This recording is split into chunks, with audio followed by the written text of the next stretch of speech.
The most united side wins in this election. Welcome to Doug in Exile. This is where the happy patriots are. We're talking about strategy as Jon Stewart goes after Biden for being too old. John Leguizamo, the actor, these are Hollywood guys with podcasts, is saying that Biden takes advantage of the Hispanic vote. And then we have this blonde Jessica Tarlov on the five, trying to hold it all together, even as she attacks Jon Stewart. I say, let them fight. It's like Godzilla versus King Kong. They used to say, let them fight, hoping they would destroy each other. That's a good strategy. And it's better than watching Margie Taylor Greene and Mike Johnson fight each other, even as Mike Johnson's trying to save the vote from going to illegals. I know you don't want to say it because Trump is so scary, but he's so effing old. When you watch him on television, you're nervous, aren't you?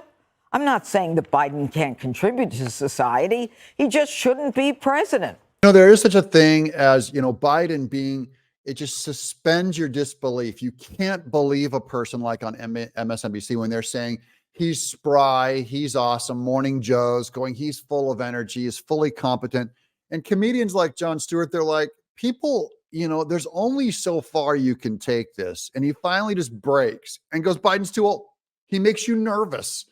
That's what is going to be in the hearts and minds of many hardcore liberals, just going, I'm trying to help the guy, but his age is the top issue for the Democrats. You can't get around it. It doesn't get better. It undermines every other accomplishment because he's too old, whether if he has to drive a car, has to make a decision, is in charge of nuclear codes, is in charge of the border, is trying to help with a world in turmoil and at war. His age is a problem. They can't get around it. That's why I think they have to replace him at their convention this summer. Leguizamo is in a panic over Donald Trump's surging support from Latinos. They take us for granted, man. Republicans are working hard. They were coming at us in WhatsApp with ads. Mm-hmm. They were coming at us in our Spanish language radio stations with all kinds of trigger words like socialism that triggers Cubans, Venezuelans, and Colombians. They talked our talk. Yeah, the Republican Party is reaching into the Hispanic community. That's John Leguizamo, huge anti-Trumper, just saying, look, the Republicans are coming to try to campaign to us. That's good news, by the way.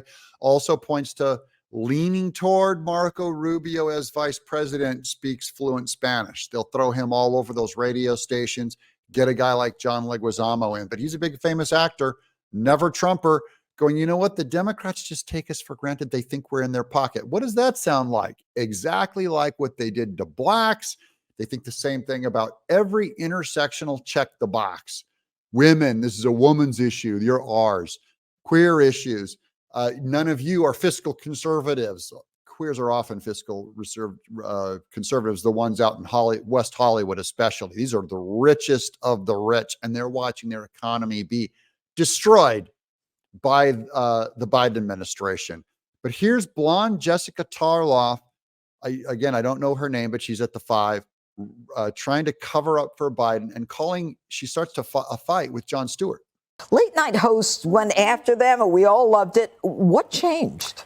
Well, first, I think that a lot of late night hosts feel like this is a different election. And I know everyone's going to yell at me when I say this, but that if Mitt Romney had won in 2012, I don't think people felt like there would have been a threat to our democratic values in our country. Actually, they did. They called Mitt Romney Hitler also. They did it to George Bush also. So no matter how bland the Republican, the left is going to say, it's the end of the world. By the way, many of us at every election say this is the most important election of our lifetime, because it really is true. The most recent election really is so determinative and shows the sweep of culture. This is the most important election of my lifetime, way more important than the last one. So it's all true. But where this blonde lady is wrong is that there's the democracies on the ballot and all that stuff. Trump is not going to take away democracy. If anything, they want to secure the vote. They want to make it more transparent so that only legal votes happen. She's part of a party that's trying to have 10 million illegals decide the vote, decide the country that they just entered into illegally. That's what they're signing to do, is to get them the vote.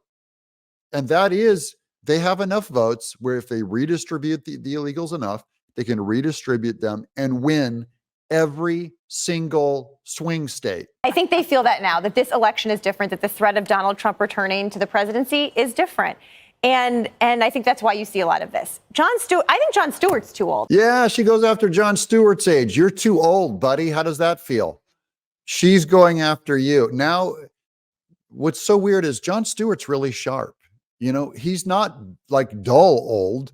And the problem with Biden was not his age. Trump's old too. It's Biden's mental competence. It's his ability, his cognitive ability. He's gone. It doesn't mean I don't like you. It doesn't mean I hate you or anything. It doesn't mean that you're not a human made in the image of God. It means you can't run the country, because I wouldn't put you in charge of a taco stand. I think Jon Stewart Is he past his prime? I think that Jon Stewart, he was, you know, there's a lot of people who feel like, particularly his old show and the new one too, it's this like holier than thou, very performative, progressive. Oh, now the truth comes out of what the liberals really think of Jon Stewart. I just want Jon Stewart to know that they think you're holier than thou, taking yourself way too seriously. She'd never say that before.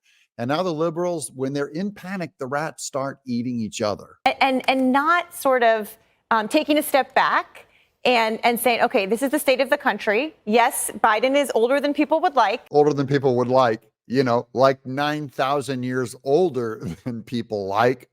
This guy, to say that he's merely old, that it doesn't quite cover it. Not old enough to people like. He's too old. He's so old that it's beyond what people can even imagine as president is the problem. But let's keep our eye on the prize here. This isn't about Jon Stewart, and it's not about trying to get viewers. Well, actually, Jon Stewart's in mass media. So yes, it is about viewers. And it's also the Five's job is to get viewers. It's also my job to get viewers, which is why I'm thanking all of you for getting me to that 475,000 mark. If you'll just subscribe, then we're on to 500,000. Hope you guys enjoy this show. A lot more to come. I'm Doug in Exile.